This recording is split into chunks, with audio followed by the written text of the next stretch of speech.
Welcome to Empowering Voices, Advocacy in Action, the podcast that amplifies the voice of patients, advocates, and healthcare leaders driving change. Together, we'll explore stories, strategies, and solutions to empower you to make an impact. Let's turn advocacy into action, starting now.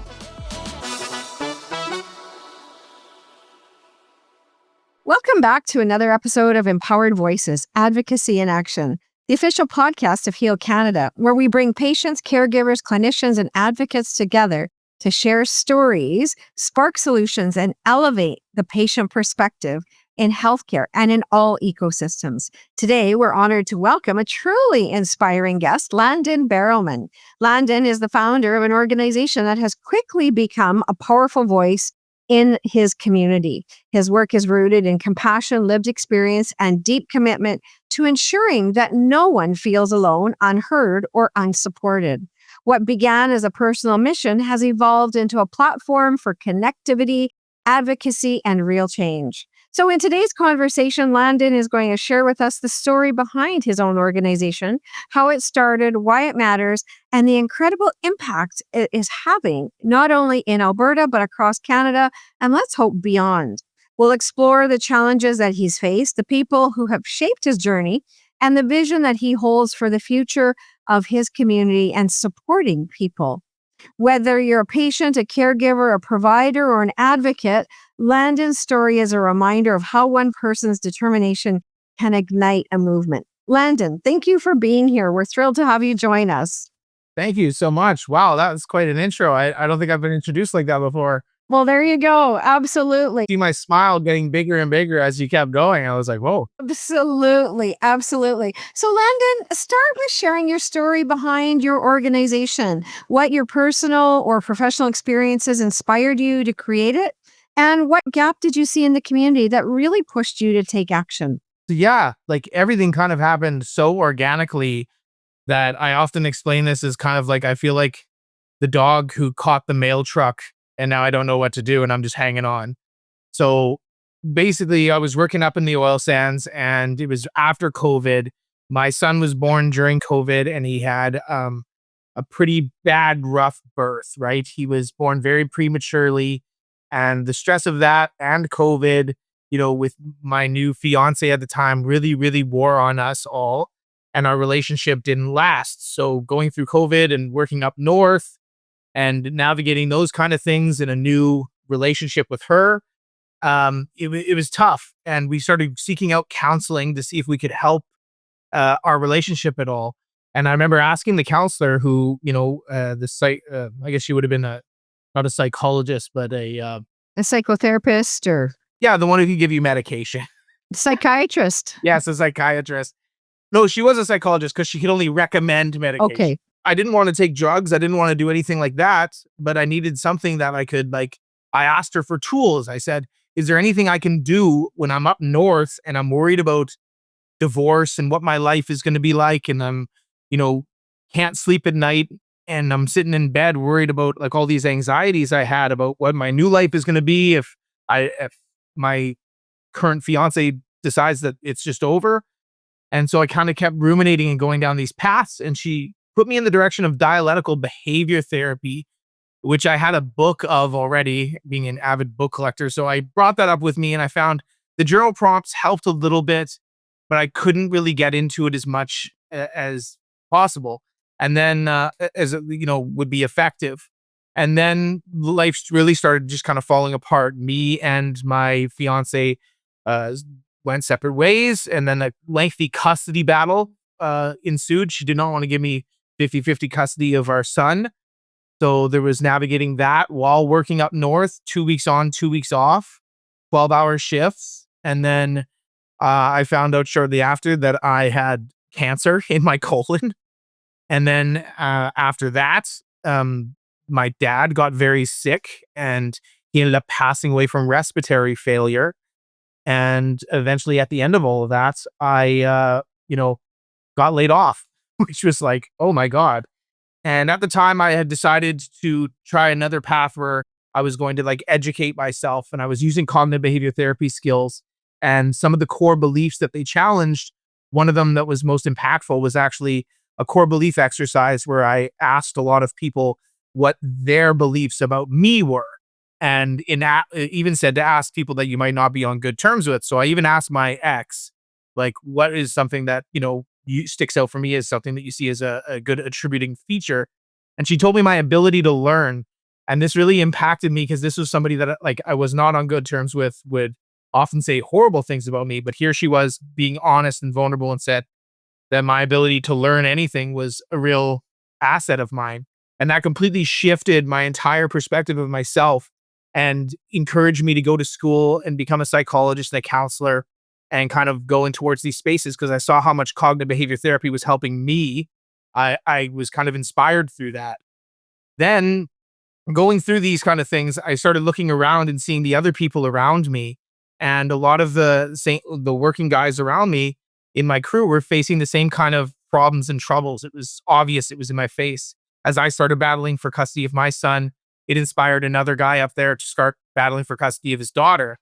When my father passed and everybody kind of knew that, they offered their, Obligatory condolences. Yeah. yeah. And, then 2 months later, one of the toughest guys I know, his mother passed. And, just seeing him try to navigate these spaces and his emotional self was, hard. I could see that he had a lot of blockage and a lot of things that you just couldn't process. And having those skills, learned them through cognitive behavior therapy, I was like, well, there's definitely something in here to help these guys. Like I'm somebody who understands this whole situation that we're stuck in up here. And I saw the potential for being able to help a lot of people in the oil sands who are commonly just afflicted with, emotions they can't process and thoughts that they're not able to really understand correctly about how these thoughts are influencing them. And then just these horrible behavior cycles that are literally making their lives awful through addiction and drinking and just, wanting to get better, but not understanding why they're not in terms of health, eating, and lots of different things. And I saw cognitive behavior therapy as that method. Like there was a common thing in the programs I was using where they called the mental health tools. And that was where it kind of really clicked, was using them as tools in your cognitive behavior therapy toolbox. And I was like, if I can get a lot of working men to understand these things as tools and working on themselves, maybe they would be able to respond to this in a better way than going to therapy and talking to someone who they kind of feel a disconnect with. Absolutely. So it's the application, once you understand the precepts, or once you understand the objectives of what you're trying to do, now you have to apply them. Now you have to be able to use those tools, in your everyday life. So talk to me about, your organization and its defining purpose. So what's your core mission of your organization? And, has it evolved since its inception? Like, I'm sure you thought of something, you had the idea here in your head. And is it still true today, or is it kind of morphed a little bit into something bigger already, something better, something grander than what that first little seed was? Well, yeah, I mean, it started really small. It started as just a personal goal of mine to become a psychologist, right? And not really knowing what that entails. And I was like, I'm going to be a doctor of psychology. That's what I wanted to be. And in doing that, I was kind of wanted to help people immediately. So I got like a coaching degree or diploma or whatever, just from someplace online. And then started like kind of teaching people in my basement cognitive behavior therapy skills that I had used. And in doing that, these are like the humble beginnings of this. I realized that every time they left, they would be like at a loss of what to do and all the things we talked about. So I tried all these different methods of handouts. And I even made little cards for them to carry around of different things just to kind of remind them about what we talked about and just how to process things differently. And nothing seemed to work. So I made this little book for them to carry around. And this is the first edition of the book. And this got so successful that some people told me to put it on Facebook. So I did. And then I had everybody reaching out to get a copy. A lot of people who are friends of mine that are in the construction industry were curious as to what it was. A lot of wives were buying it for their husbands. People were buying it for their brothers, their boyfriends. Females mostly would really wanted this material to give to their husbands to show them a kind of a way to solve their problems if they weren't going to go to therapy or do any kind of work on themselves in that way. They kind of wanted to give them these tools. So it got into the hands of the president of the Edmonton Construction Association, who basically asked me, like, why isn't it on Amazon? It should be available to everybody. Like, you should be able to just look this up and then they have it. So then I put it on Amazon and got a bunch of people to do that. So this is now available on Amazon. And then he wanted to hire me for a talk to talk about what I was kind of doing. And this really started where everything was forming of what I was doing, because I started thinking about how the book reaches people. And then I had sold the book to a family member, and they kind of said they had bought it for another family member. And they said, well, I hope that they read it, but they don't really read. So I started thinking, well, how do I reach guys who don't read? And then I made a 7-lecture series that I put on YouTube. That's in the book. You can like just scan a QR code at the front of it, and it'll take you right to that 7-lecture series. So the book then becomes a workbook. I'm just talking to you the whole thing, and then you can just fill out the stuff as needed, and I teach you it, right?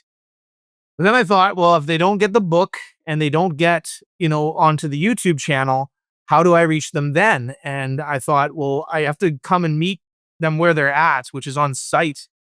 So then I started making all these kind of ideas for how to meet them there. And that's, what I came up with was a certified course, just like a training course that they would take for, H2S or fall arrest or anything like that, where they end up getting a certified card in mental health skills.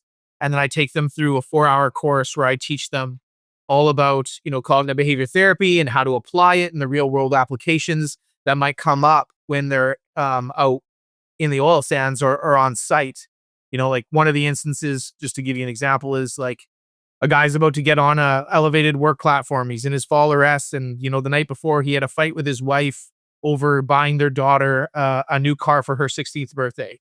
He apologizes to her, but, right before he gets on, he sends her a text, and then she just sends like a simple K back, a 1-letter answer that he, immediately interprets as her being angry, as opposed to her being busy or, being contemplative or any kind of other thing. This could ruin his day and upset his focus when he's about to do a pivotal task, like go up in an elevated work platform and work on the side of a building at a height. You see it all the time where people in safety incidences, they look at the reducing factor, and a lot of it is focus. And they don't talk about what draws focus away and how to bring focus back. And I believe that's kind of where I bridge that gap in safety and, bringing this to people on site in that way. I think I bridge the gap in connectedness, right? Absolutely. And being a human resource professional in my previous life, I understand totally the connectivity and counseled, many of my own employees in that regard of ensuring a healthy and safe work environment. And so a healthy work environment not only is a physically healthy environment, but also mentally healthy. And so employees who are working in safety sensitive positions have to maintain and be maintained to work safely, not only physically, but mentally as well. And so very, very inspiring that you've taken this insight that you gained as an individual through your own set of circumstances and now said, you know what? It would be shameful for me to just keep this knowledge with me and not expand on it and not share it with other people, because that's truly, if we hoard that information, nobody else benefits from it. It's true. There's a really good quote from like a cynic philosopher named Demonax, when he's asked why he was never initiated into like the great secrets of, Greek philosophy in Rome and stuff. And he's like, well, if I found them to be, awful, I would tell everybody I know not to waste their time. And if I found them to be great, they wouldn't be secrets anymore, because I would tell everybody, it's my duty as humanity to tell people. And that's kind of what I found really interesting, is that like, how many therapy sessions would it take until someone learns these lessons? And what's combined in this book for an entire cognitive behavior therapy lesson to give you in 4 hours, a lot of the lessons, like I repeat, just like using a screwdriver or a tool, you can have it in your hand, you can understand what it is, but it takes practice and use to really get that screw in there. And I use that analogy lots, like you're like a toddler with a screwdriver. I've shown you the tool, I've put it in your hands, but you really need to practice it to use it. But, having it inaccessible is the hardest part, because so many times people will have to go to therapy and pay quite a lot of money to go through numerous sessions. I mean, I think I paid like upwards of $500 before, I even got a book recommendation and where to look. So let alone a breathing exercise or, someone to set goals to kind of get my head straight of what I want out of life and what I want to do with the problems I'm facing. So that's why I kind of want to make these therapy tools so accessible.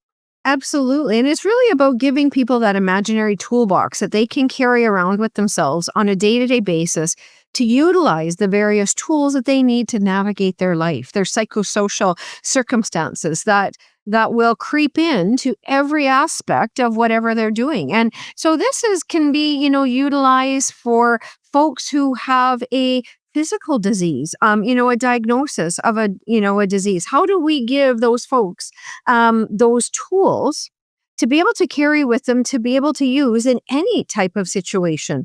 I think is really that application and knowledge of understanding to give humanity these tools to use in the application of life. And I think that that's really, you're really providing, the basis for success, for this genre of male workers. And I'll say generalized because typically, it's the men who work in heavy industry and, we have lots of females going into that industry, but, really your experience has been with males who tend to be less communicative, more introspective. They don't share their emotions very well. The environment is such is that they have to be, very closed in their expression of emotions, and also in safety sensitive positions. Really have to park and what's the word I'm looking for? Compartmentalize and take away things that have affected them, right? And so when you compartmentalize things, you put them in the back or you park it, and sometimes people never go back to them, right? And so then that festers and that creates issues and problems. So very well done that you've taken that personal experience and really blossomed this into a very well accepted industry practice. That the heavy work industry, through the oil sands or through the construction associations, these are all safety sensitive jobs that really need people to be focused on what they're doing in order for them to not hurt themselves or hurt others and create a liability not only for themselves but for the surrounding area that they're in. And in turn, I think it'll help create like that better work environment. I mean, there's so much mental health focus on executive levels and on like office job levels now, but it's still not hit like boots on the ground guys. And I mean, I've seen it firsthand where guys on crews just start to feel isolated or not accepted into like the folds of the social dynamic of groups. And then they just like either quit their jobs, which is, bad because then they have a financial loss, or they stay and they're just tortured on a daily basis by, taking everything personally and not knowing how to divide themselves or even connect with people in a way. And in turn, it can cause lots of problems. I've seen it. Absolutely. And we know that the psychosocial impact on people has a huge burden on our healthcare system. Because I always say if the mind is taxed, then there's going to be physiological symptoms that come out, ulcers and chronic illnesses and perhaps cardiac issues. So there's a manifestation of physiological symptoms when there's anxiety on our brain and on our mind. Vice versa, when there's physical issues, then that's going to put a taxation. And so we've got a circuit going here, and that's going to put a huge burden on our healthcare system. And that's what cognitive theory does, is it kind of gets you to assess what like negative feedback loops, which is what you talked about, you might be in, where you're upset at work. So you've got a behavior that might be destructive that's helping you cope, like going and drinking. And then that in turn is affecting you emotionally. You're having bad days, feeling physically, exhausted. And then you're not feeling capable of doing much because you're stuck in this loop where you're just drinking, working, and feeling like shit. And so without being able to assess that and be like, how do I get out of this loop? And without tools in your hands to go, okay, I can literally monitor my behavior and see what's giving me bad days. Like I was stuck in that loop when I was going through my divorce and things like that. I was like, okay, well, I don't have a fiance telling me that I can't go to the bar anymore, so I may as well hit the bar. And there was a bar right outside of the hotel that I was staying at in Fort McMurray, and I would hit it frequently.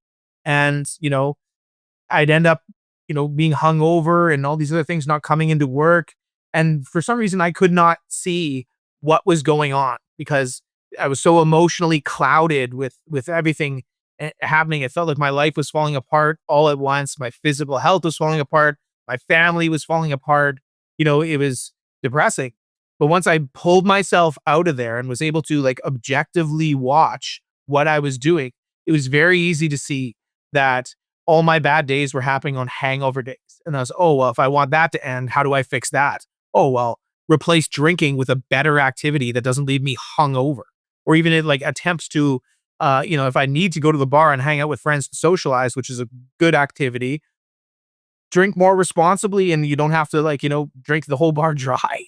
So these things which seem so simple and easy is often why they're so missed, right? Because, you just think it doesn't work because it's too simple. If it was that easy, everybody would do it. But it is that easy. The reason why people don't do it is they're stuck in those emotional clouds and they can't come out of the forest to see the trees. And once they place themselves in that objective and they become like almost a scientist watching their own lives, monitoring their own thoughts, examining their emotions and start picking apart the things that work and see and learning about themselves, that's where the magic happens. And what I kind of uncovered and discovered about this is that like all therapy, like all religious experiences, everything that you see is just self-discovery. That's why it's so important. You kind of get pulled into this understanding of who you are as a person, how you react to certain situations, what you like, what you dislike, how your body reacts to things. You go deeper down this and you learn more about yourself and you immediately become healthy because that's what you want for yourself. You don't want to destroy yourself. It's something inside of you that just it wants to keep going, but you become clouded. So looking ahead, what are your priorities for the next few months and years? What opportunities do you see for collaboration, growth, and innovation, perhaps with other organizations that, share the commitment to elevating the voice that you're trying to get folks to subscribe to? It's been crazy to understand where I'll be in the next year. Like last year, I didn't have a book. Last year, I was just teaching people in my basement. So all this really, like I said, when it's a dog who caught the mail truck, I'm just hanging on. And opportunities open up to me, and I'm a bigot, just like opening those doors and seeing what's in that room and talking to everybody who's in there and seeing what happens, right? I'm lucky that I'm a musician, and I learned a couple good tricks from musicians, which is, shameless self-promotion. So that helps me get my name out there lots. But what I could see is, doing a lot of these courses and basically trying to get out there and get known. That's the biggest part. Everywhere I go, as soon as I get known, people are very responsive to it. They're very happy that I'm there. They see it as innovative. They see it as something that's needed. It's like I've been sucked into this vacuum where I was needed. So a lot of people, when they see that, they utilize me immediately. Like when I did the Edmonton Construction Association talk, there were several people from construction companies who came up to me and were very interested in getting my course done.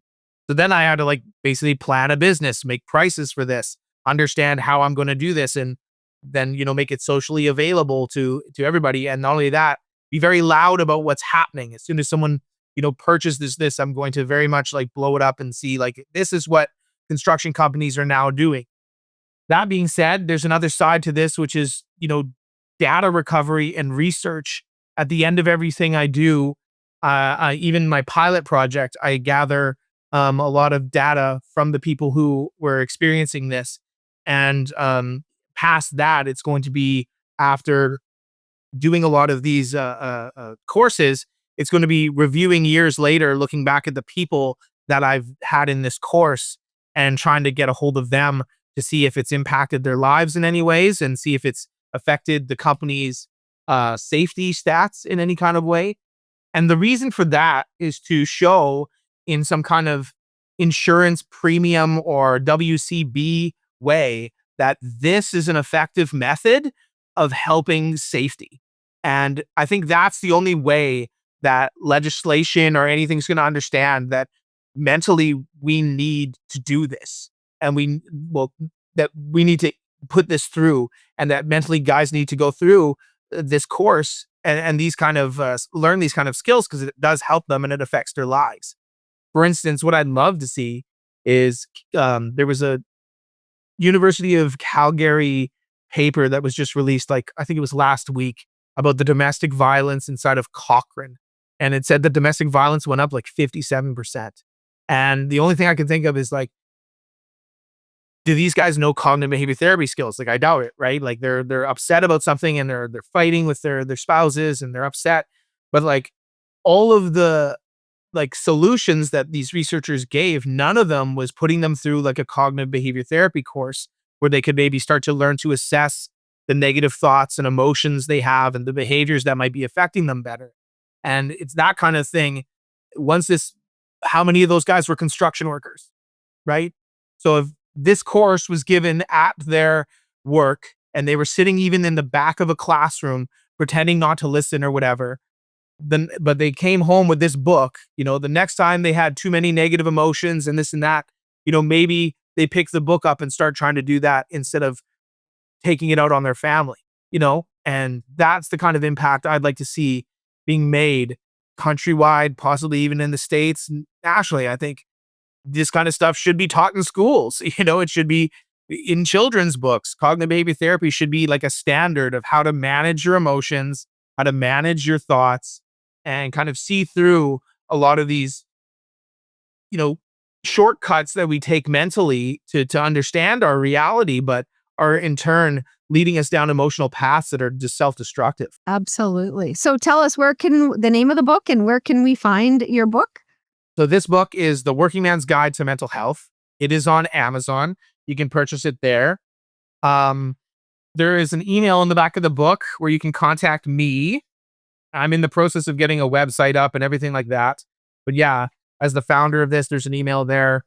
You can contact me, and then I can set up to do courses. I do also toolbox talks for people who can't afford a whole course.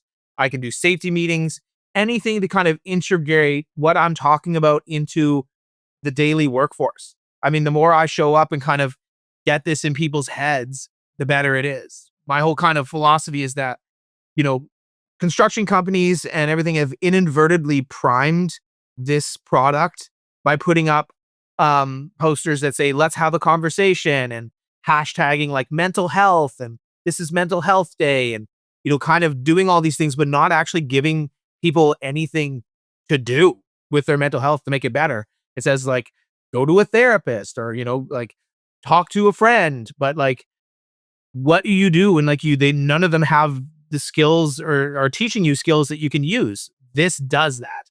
So I think it fills that mandate, and it's been primed to do that. So that's kind of the whole philosophy, is that like the photo op is over. Like mental health is not a hashtag. It's not a month in the year. It's every day, all year round. It's work. It's like working out, but it's working out your life.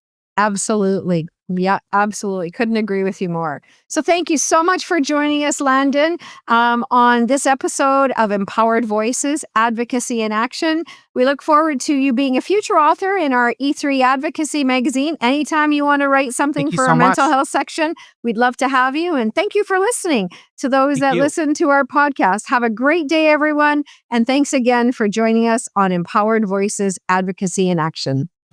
Thank you for joining us on Empowering Voices, Advocacy in Action. Stay inspired, stay informed, and keep advocating for change. Together, we're stronger, amplifying our collective voice. Don't forget to subscribe and share. Your voice matters.